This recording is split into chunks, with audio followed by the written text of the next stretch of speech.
I stopped the car before a plain, five-stored building painted in light brown. The dorm didn't look like those buildings from Hollywood movies where rich kids spend their mornings after a wild party. But I was satisfied.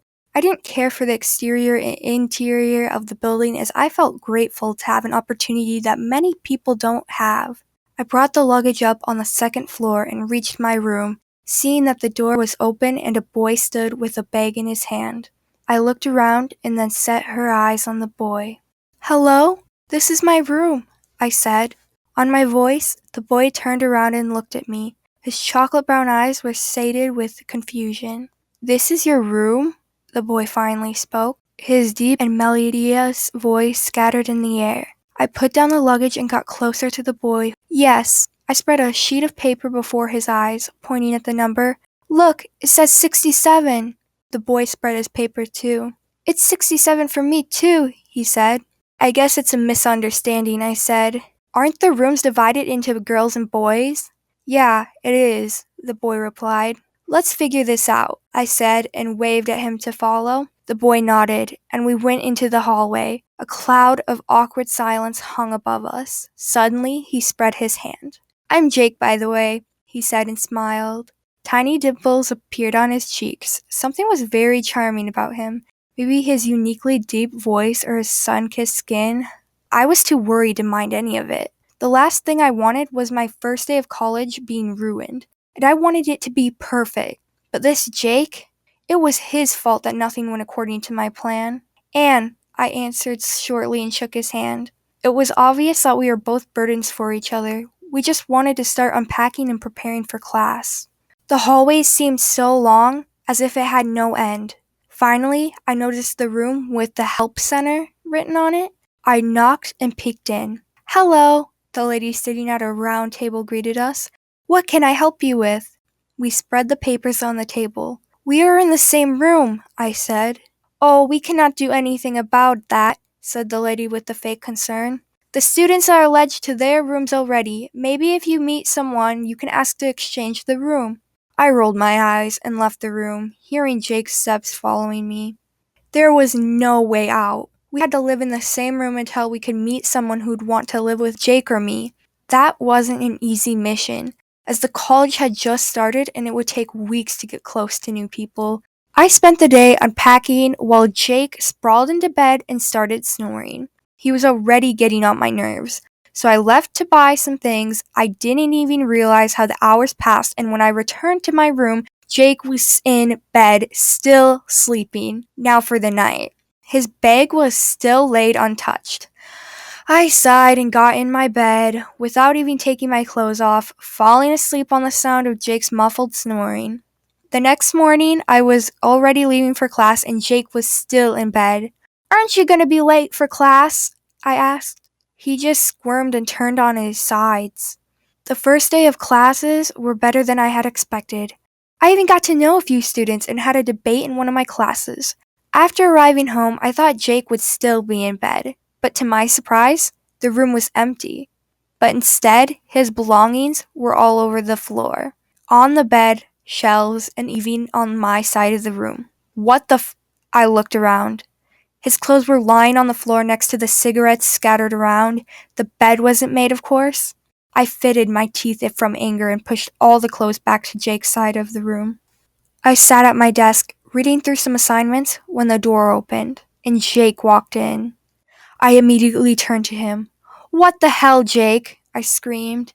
"You left everything so messy."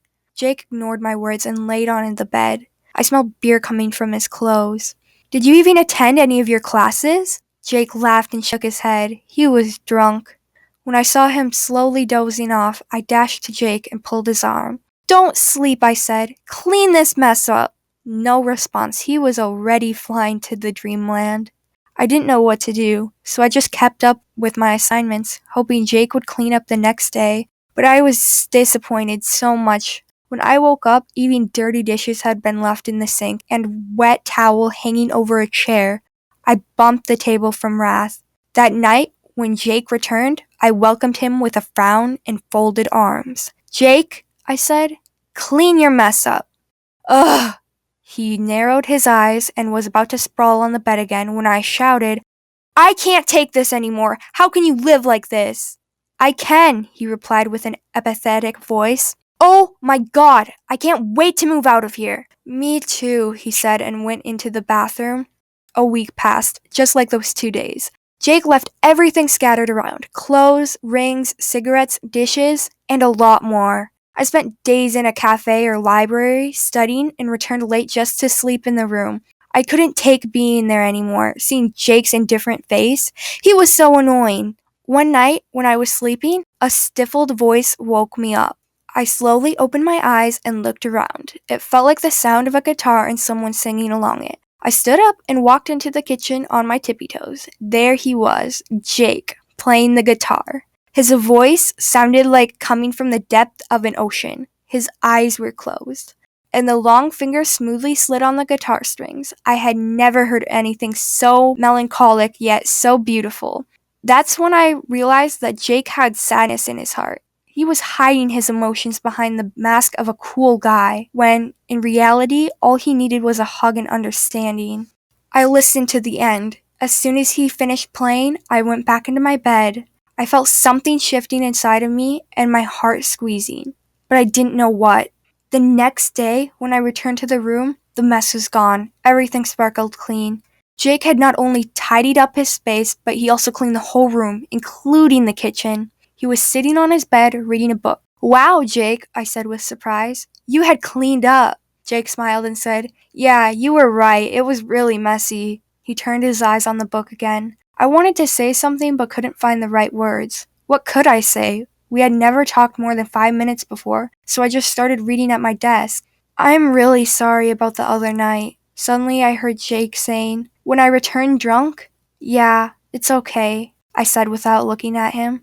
I was scared that if he saw my eyes, he would figure everything out, that I had fallen in love with him. The next day, I was having lunch at the college cafeteria when I saw Jake with a few guys around him. I was going to wave at him when I noticed a girl beside him. Jake couldn't even see me talking with his friends. The girl was very close to him and was laughing at his every sentence, pushing his arms or touching his hair. She was clearly flirting with him. Jake didn't seem to mind. I felt jealousy getting the best of me. I couldn't watch anymore, and I dashed to them. "Hey, Anne," said Jake as soon as he saw me, then looked at his friends. "This is Anne, my roommate. We accidentally ended up in the same room," he said and laughed.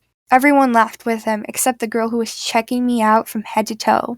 "Come on, Anne," said Jake. "Have lunch with us." The hostile aura coming from the girl and my awkwardness didn't let me agree. "No, my class is starting," I said, and waved goodbye to his friends. I turned around and left without looking back. I went back to the room late at night. Jake was already sleeping. I quietly got into my pajamas, and when I was about to get into my bed, I heard Jake mumbling, Anne. What is it?" I turned around, but he didn't answer. I approached his bed and looked down on him. He was asleep. He's talking in his sleep, I thought. Suddenly, Jake started mumbling again, and I could make out some words. "Anne, a girl. You are a good girl." I felt my face reddening. A good girl? What was he saying? I waited for him to continue, but he seemed to stop mumbling, so I went to bed with my heart raced fast. The next day I returned in the afternoon and saw Jake packing his bag. He saw me and said, "One of my friend's roommates moved out, so I'm moving in with my friend." Even though I had been waiting for this day, now that it had finally come, I felt pain in my chest. "Why?" I asked. "Why?" Jake laughed. "You can't stand me." He laughed again, but I caught a glimpse of his sadness in his eyes. I drew closer and almost whispered, "Don't leave." Jake straightened his back and looked into my eyes. "What?" he asked, perplexed. "I don't want you to leave," I said in a quiet voice. Then I looked up at him. "I saw you singing the other day," I said. Jake's cheeks flushed, and he scratched his head to avoid my eyes. "You did?" "Yeah."